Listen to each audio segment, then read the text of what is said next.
আসসালামু আলাইকুম দর্শক, মাই ফার্স্ট কবুতর ব্লগ চ্যানেলের আজকের এই ভিডিওটি তাদের জন্য খুবই গুরুত্বপূর্ণ। প্রিয় দর্শক, আপনারা যারা পাটের ব্যবসা করে থাকেন, প্রিয় দর্শক, ঈদের পরে পাটের বাজার কেমন যাবে বা যাচ্ছে এবং কতদিনে পাটের বাজার দর বাড়তে থাকবে বা বাড়বে বা বাড়বে না, এই ধরনের প্রশ্ন কিন্তু সবসময় ঘুরে ফিরে স্টক ব্যবসায়ীদের মনে। এবং কিছুটা ঘুরে যারা পাটের আবাদ করছেন তারা চিন্তা করছেন যে সামনের সিজনে পাটের বাজার দর কতটুকু বাড়বে। তবে মাই ফার্স্ট কবুতর ব্লগ চ্যানেলটি বিভিন্ন ধরনের তথ্য দিয়ে আপনাদের কিন্তু সহায়তা করছে, এবং সেই তথ্যগুলো যদি সঠিকভাবে, অর্থাৎ সরকার পক্ষ থেকে যতটুকু চেষ্টা করা হচ্ছে সেটি যদি 100% কার্যকর হয়, তাহলে পাটের বাজার দর কোথায় গিয়ে দাঁড়াবে সেটা হয়তো আপনারা নিজেরাই ভাবতে পারছেন। প্রিয় দর্শক, আজকে আপনাদের জানিয়ে দিচ্ছি বাংলাদেশের পাটের বাজার দর। ঈদের পরে আমরা দেখেছি যে পাটের বাজার দর একরকম স্থির অবস্থায় আছে, অর্থাৎ বর্তমানে যেগুলো হাই কোয়ালিটির পাট, বর্তমানে যেটি বাংলাদেশের হাই কোয়ালিটির পাট, সেগুলো কিন্তু বিক্রি হচ্ছে 3,000 টাকা থেকে 3200 টাকার মধ্যে।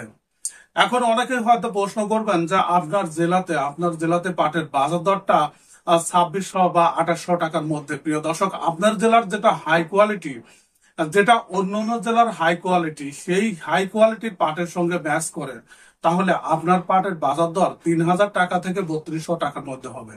এখন তার থেকে কমে যদি আপনি পাটটা বিক্রি করেন তাহলে মনে করবেন আপনি ঠকেছেন। প্রিয় দর্শক, কিছু কিছু জেলায় কিন্তু পাটের বাজার দর অনেকটাই বেশি থাকে। যেমন ফরিদপুরের বাজার দরটা অন্যান্য জেলা থেকে সবসময় 100 থেকে 200 টাকা পর্যন্ত বেশি থাকে। আজও কিন্তু সেই একই অবস্থা, অর্থাৎ সেখানে পাটের বাজার দর সর্বোচ্চ 3400 টাকা পর্যন্ত। তবে বেশিরভাগ কৃষক বা বেশিরভাগ স্টক ব্যবসায়ী যারা আছে তাদের কাছ থেকে যে তথ্য মেলে, যে তারা বেশিরভাগ ক্ষেত্রেই কিন্তু বিক্রি করছেন 32 থেকে 3300 টাকার মধ্যে তাদের হাই কোয়ালিটির পাটগুলো। এছাড়াও উত্তরাঞ্চলের জেলার যে পাটগুলো আছে সেগুলো কেউ কেউ 3200 টাকা পর্যন্ত বিক্রি করেছেন। তবে উত্তরাঞ্চলের বেশিরভাগ জেলাগুলোতে 3,000, 3100, 3150 এই দামে কিন্তু পাটগুলো বিক্রি হচ্ছে। দক্ষিণ অঞ্চলের অনেকে অভিযোগ করেন যে তাদের জেলার পাটের বাজার দর অনেকটাই কম। আর সেখানে আমরা যে বিষয়টি খেয়াল করি, সেটা হলো পাটের কোয়ালিটির উপর যেহেতু দাম হয়, কোয়ালিটি যদি নর্মাল হয় তাহলে দামটা কিন্তু অনেকটা কমে যায়। অনেক এলাকার হাটগুলোতে বা স্টক ব্যবসায়ীদের কাছে ভালো মানের পাট কিন্তু পাওয়া যায় না। তবে আপনার জেলাতেও যদি সুপার হাই কোয়ালিটি ফাইবার কোয়ালিটির পাট, ফাইবার কোয়ালিটি যদি ভালো থাকে, তাহলে সেই পাটগুলো 3,000 থেকে 3200 টাকার মধ্যে আপনি সেল করার চেষ্টা করবেন।